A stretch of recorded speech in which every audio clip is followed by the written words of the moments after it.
할렐루야. 오늘은 5월 15일 월요일입니다. 오늘도 정시 매일 예배 함께 하시는 성도님들 한 분 한 분 사랑하고 축복합니다. 다 같이 사도신경을 고백하며 예배의 자리로 나가겠습니다. 전능하사 천지를 만드신 하나님 아버지를 내가 믿사오며 그 외아들 우리 주 예수 그리스도를 믿사오니 이는 성령으로 잉태하사 동정녀 마리아에게 나시고 본디오 빌라도에게 고난을 받으사 십자가에 못 박혀 죽으시고 장사한 지 사흘 만에 죽은 자 가운데서 다시 살아나시며 하늘에 오르사 전능하신 하나님 우편에 앉아 계시다가 저리로서 산 자와 죽은 자를 심판하러 오시리라.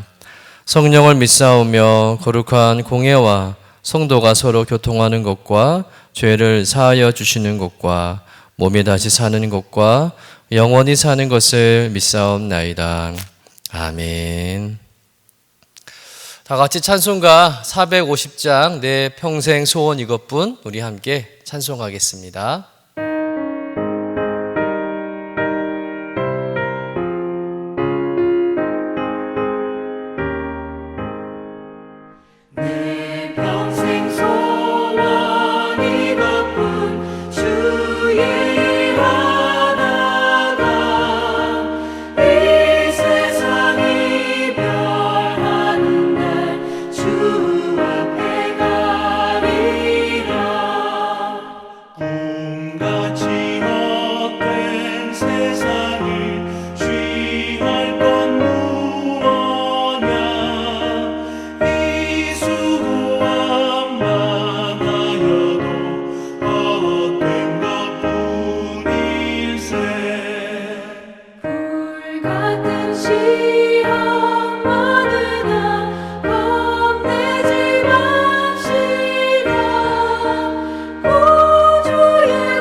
다 같이 매일의 기도 함께 드리시겠습니다. 참 평강의 주님, 오늘도 새로운 하루를 주시고 복되게 하시니 감사합니다. 하늘에 속한 자 하나님의 자녀로서의 삶을 권세로 살게 하시며 오직 하나님의 말씀을 즐거워하며 따라 살게 하심을 감사드립니다. 다윗처럼 오직 우리 주님만을 내 앞에 모시고 오직 주님만이 우리의 전부이심을 고백하는 삶이 되게 하시고 그러므로 인해 주님께서 늘 우리의 전부가 되어 주심을 경험하고 누리는 삶이 되게 하옵소서. 우리의 가정과 교회를 위해 기도합니다. 일터를 위해 간구합니다. 나라와 민족들을 위해 주님의 은혜를 구합니다. 구원과 치료와 회복의 은혜를 내려주셔서 어그러진 모든 것들이 바로 세워지게 하시고 평화를 이루게 하옵소서. 이제 일상이 된 경건의 일과를 통해서 성령의 충만, 성도의 영화를 이루게 하옵소서. 주님 사랑합니다. 언제나 자기 눈동자와 같이 우리들을 사랑하시는 주 예수 그리스도의 이름으로 기도드립니다. 아멘. 오늘 우리에게 주시는 하나님의 말씀은 사무엘하 18장 1절에서 3절까지의 말씀입니다. 함께 받들어 읽겠습니다.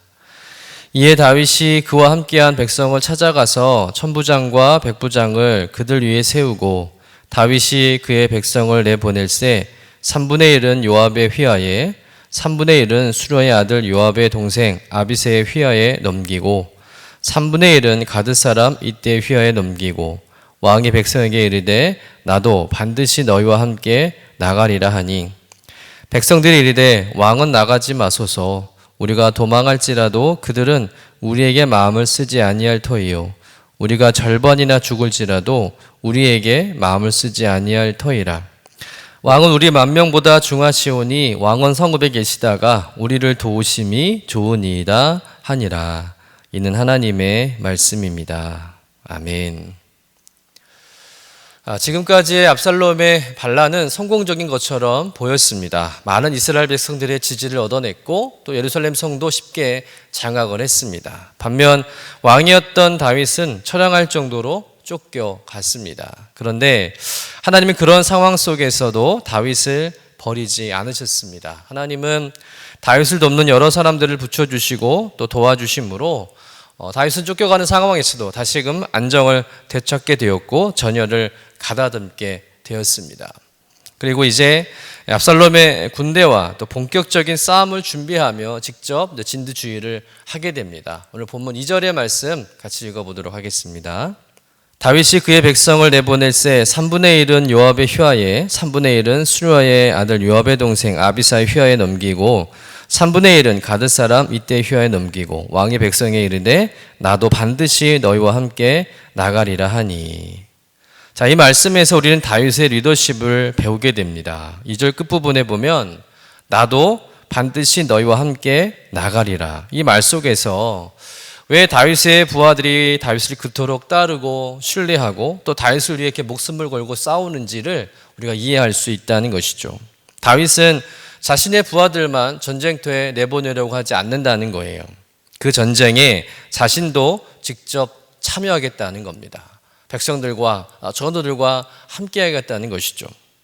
일반적으로 왕이라면 더욱이 지금 압살롬이 다윗 왕의 목숨을 노리는 그런 상황이라면 다윗 왕은 뒤에 빠져서 상황을 살피면서 목숨을 부지할 방법을 찾는 것이 일반적인 상식일 것입니다. 또 인간적으로도 내심 전쟁터에 나가고 싶지 않았을 거예요.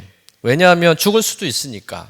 죽음이 두려우니까 어떤 핑계라도 대면서 전쟁에 빠지는 방법을 구상할 수 있는 것입니다. 그런데 다윗은 먼저 전쟁터에 함께 하겠다는 거예요. 자기가 앞장서겠다는 것이죠.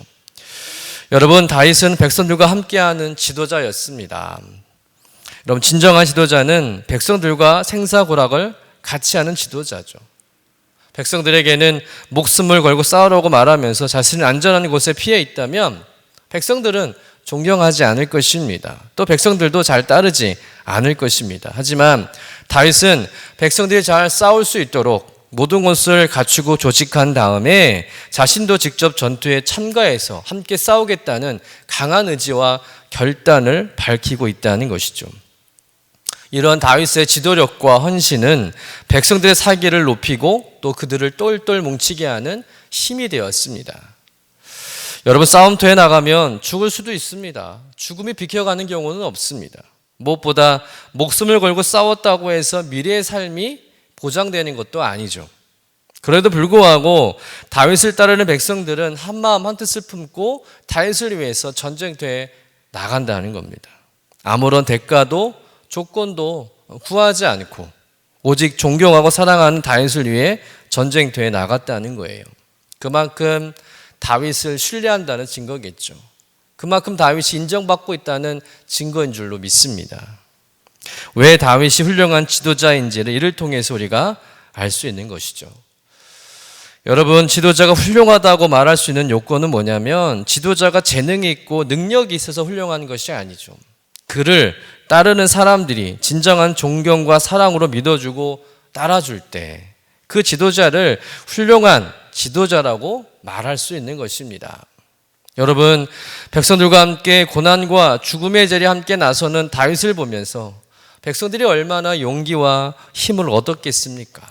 자신은 왕이라고 뒤에서 편하게 전쟁이나 구경하고 지휘만 한다면 아마 백성들은 실망할 뿐더러 싸울 용기도 나지 않았을 것입니다. 그러나 다윗은 직접 칼을 차고 위험한 싸움터 현장에 백성들과 함께 나가겠다고 그렇게 말하고 있는 거예요. 지도로부터 이름 없는 평범한 백성에까지 한마음 한뜻이 된 것이죠. 이런 다윗의 군대인이 이미 승리는 뻔한 것입니다. 다윗의 군대가 압살롬의 군대와 싸워서 승리하게 되죠. 사랑하는 성도 여러분, 교회의 승리 비결도 마찬가지예요. 교회는 세상의 죄와 또 사단과 영적 싸움을 하는 최전방입니다. 그곳에서 싸움을 주의하는 담임 목사님이 계시고 또 목사님을 돕는 천부장, 백부장 역할을 감당하는 부목사님, 전도사님, 또 장로님들이 계시고 또 그 뒤를 따라 권사님, 뒷사님, 이름 없는 평신도 이르기까지 각자의 자리에서 맡은 바 책임을 다하는 믿음의 용사들이 있을 때 교회는 사단에게 지지 않는 것이죠. 그런데 제일 중요한 것은 뭐냐? 지도자들의 헌신이라는 거예요. 리더자들이 먼저 좋은 모습을 보여야 하는 것입니다. 본이 되어야 한다는 것이죠. 리더들이 먼저 헌신하고 희생하는 모습을 보여야 그의 성도들도 따르게 된다는 겁니다. 그러면 교회가 승리한다는 것이죠. 몇 해 전 기독교 신문에서 성도님들을 대상으로 설문조사를 했는데 어떤 목사님을 제일 존경하고 따르고 싶냐라는 그런 질문이었는데요. 그 질문에 3위는 신방 잘하는 목사님이었고 2위는 설교 잘하는 목사님이었다고 합니다. 그리고 대망의 1위는 신뢰감을 주는 목사님이라고 그렇게 결과가 나왔다고 합니다. 설교 잘하는 목사님도 아니고 신방을 잘하는 목사님도 아니고 신뢰감을 주는 목사님이 제일 존경스럽고 따르고 싶다는 거예요. 맞는 이야기죠. 여러분, 교회 지도자가 신뢰감을 잃어버리면 그것으로 끝인 겁니다. 그 관계를 회복하지 못하고 아무리 좋은 행사를 많이 하고 설교를 잘해도 아무 소용이 없는 것이죠. 신뢰감을 주지 못하는 목사님의 설교가 귀에 들리겠습니까? 또 그런 목사님에 의해서 진행되는 행사가 마음에 들겠습니까? 그러나 신뢰주는 목사님이라면 성도님들이 알아서 위해준다는 거예요. 발벗고 나서서 도와준다는 겁니다. 목회자의 입장을 누구보다도 충분히 헤아려 준다는 것이죠. 또 성도님들이 목숨을 걸고 그런 목회자를 지켜준다는 겁니다. 오늘 본문 3절에도 보면 다윗이 직접 전쟁터에 나가겠다고 하니까 백성들이 뭐라고 말할까요? 한번 읽어볼까요? 백성들이 이르되 왕은 나가지 마소서. 우리가 도망할지라도 그들은 우리에게 마음을 쓰지 아니할 터이요 우리가 절반이나 죽을지라도 우리에게 마음을 쓰지 아니할 터이라. 왕은 우리 10,000명보다 중하시오니 왕은 성읍에 계시다가 우리를 도우심이 좋으니이다 하니라. 여러분, 얼마나 감동적이고 따뜻하고 은혜로운 장면입니까? 백성들과 함께 생사거락을 함께 하겠다는, 전쟁에 나가겠다고 말하는 이 다윗을 굳고 말리면서 왕은 나가지 마시라고, 자신들은 절반이 죽어도 상관이 없다고, 다윗은 자신들 10,000명보다 소중한 사람이라고, 왕은 절대 죽어서는 안 된다고 하고 전쟁에 나서면 안 된다고 적극적으로 만류하고 있다는 거예요. 자신들은 전쟁터에 나가서 싸우다 죽을지언정 다윗은 살아야 한다는 겁니다. 어떻게 백성들이 이런 말을 할 수 있을까요? 다윗에 대한 신뢰감 때문이죠. 자신의 안일과 편안함보다는 백성들을 먼저 살피는 다윗의 그 사랑과 희생의 리더십에 백성들이 감동한 거예요. 우리가 잘 아는 사도 바울과 성도들의 관계도 보십시오. 사도 바울은 늘 핍박과 박해로 늘 육신이 고단하고 힘들었습니다. 감옥에 수시로 들어갔다 나갔다 하죠. 그러나 그러면서도 늘 사도 바울은 성도들을 잊지 않습니다. 언제나 성도들이 먼저였다는 거예요. 항상 성도들을 위해서 기도해주고 어떻게 하면 성도들이 복음 위에서 온전한 믿음으로 살아갈까를 늘 고민합니다. 그러니까 성도들도 그런 바울을 최선을 다해서 도왔다는 것이죠. 그러니까 빌립보 교회에 왔던 성도들은 교회가 여러 가지 이유로 말미암아 혼란하고 어려운 가운데 있었음에도 불구하고 늘 사도 바울을 염려합니다. 사도 바울의 그 아픈 곳은 어떤지 늘 걱정해주고 사도 바울을 위해서 기도해주고 또 그 멀리 있는 로마까지 없는 형편에서 조금씩 십시일반으로 선교비를 모아서 이 바울에게 전달해주죠. 서로 간에 믿음이 없으면, 사랑이 아니면 결코 이루어질 수 없는 일이라는 것이죠. 여러분, 성도들과 함께 낮은 자리에 거하면서 그런 아픔을 이해하고 위로하고 감싸는 지도자가 진정한 지도자죠. 그러면 지도자의 권위도 저절로 서게 되는 줄로 믿습니다. 스스로 권위를 세우려고 인간적인 방법을 사용하지 않아도 됩니다. 성도들을 위해서 몸과 마음을 헌신하는, 희생하는 주의 종들을 하나님이 높여주시는 것이죠. 그에게 영적 권위를 부여하시는 겁니다. 그래서 성도들이 그를 존경하고 따르게 되는 것이죠. 이런 신뢰감으로 쌓인 교회는요, 사단이 함부로 틈타지 못한다는 겁니다. 감히 건드리지 못할 줄로 믿습니다. 여러분, 가정도 직장도 학교도 마찬가지죠. 지도자들이 먼저 잘해야 됩니다. 리더들이 좋은 모습을 보여야 할 줄로 믿습니다. 저 역시 성도님들께 부끄러운 모습이 참 많습니다. 과연 김영진 목사는 성도님들께 정말 신뢰감을 주는 목사일까? 그 질문 앞에 두려운 마음뿐입니다. 여러분, 지도자의 자리에 계시다면 다윗의 리더십을 배우시기를 간절히 부탁드립니다. 다윗처럼 솔선수범하고 먼저 낮은 자리로 내려가시기를 간절히 바랍니다. 그래서 용기를 북돋아 주고 모두를 연합하게 하고 하나 되게 하고 승리하게 하는 그런 참된 지도자가 되시기를 주님의 이름으로 간절히 축원합니다. 기도하겠습니다. 주님, 전쟁을 앞두고 직접 그 전쟁에 백성들과 함께 참여하고자 하는 다윗의 리더십을 보면서 많은 것을 깨닫게 하시니 감사드립니다. 주님, 우리 교회 모든 지도자들 또 리더분들이 다윗과 같은 리더십을 갖게 하여 주시옵소서.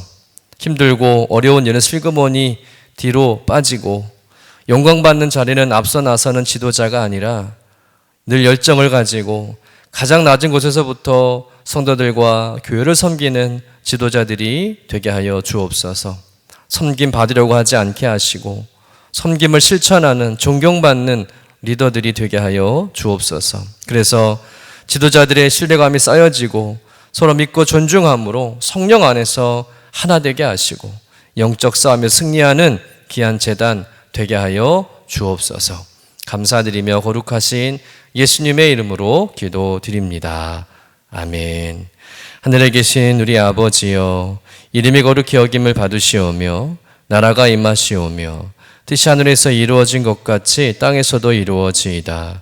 오늘 우리에게 일용할 양식을 주시옵고 우리가 우리에게 죄 지은 자를 사하여 준 것 같이 우리 죄를 사하여 주시옵고 우리를 시험에 들게 하지 마시옵고 다만 악에서 구하시옵소서. 나라와 권세와 영광이 아버지께 영원히 있사옵나이다. 아멘.